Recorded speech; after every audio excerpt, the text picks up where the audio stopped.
Hello friends, welcome back to our channel. In this video, let us see the third question of exercise 9.1. Question goes, a contractor plans to install 2 slides for the children to play in a park. For the children below the age of 5 years, she prefers to have a slide whose top is at a height of 1.5 meter and is inclined at an angle of 30 degree to the ground.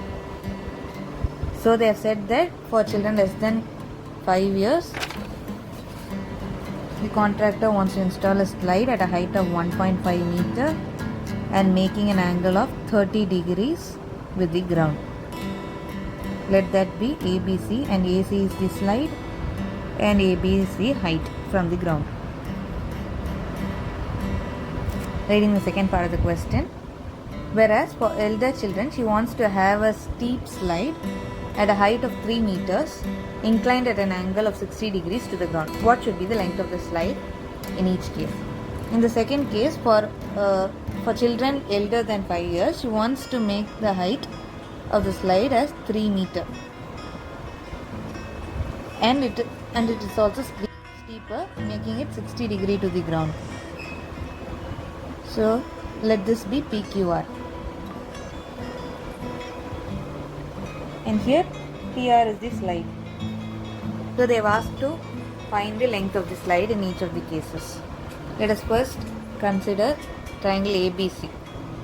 Children less than 5 years. Trigonometric ratio containing AC and AB is sin theta. Sin 30 is opposite by hypotenuse, that is AB by AC. 1 by 2 is equal to 1.5 by AC, which gives us AC is equal to 1.5 into 2, that is 3 meters.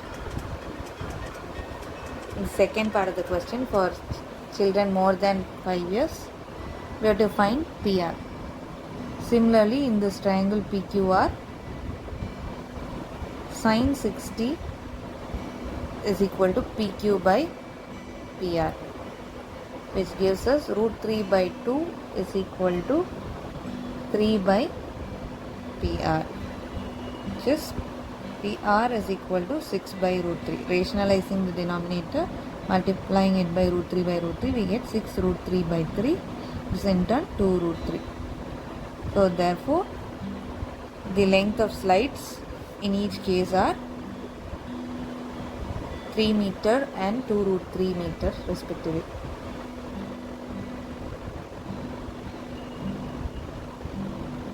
Three meter and 2 root 3 meter. Thank you. Happy learning.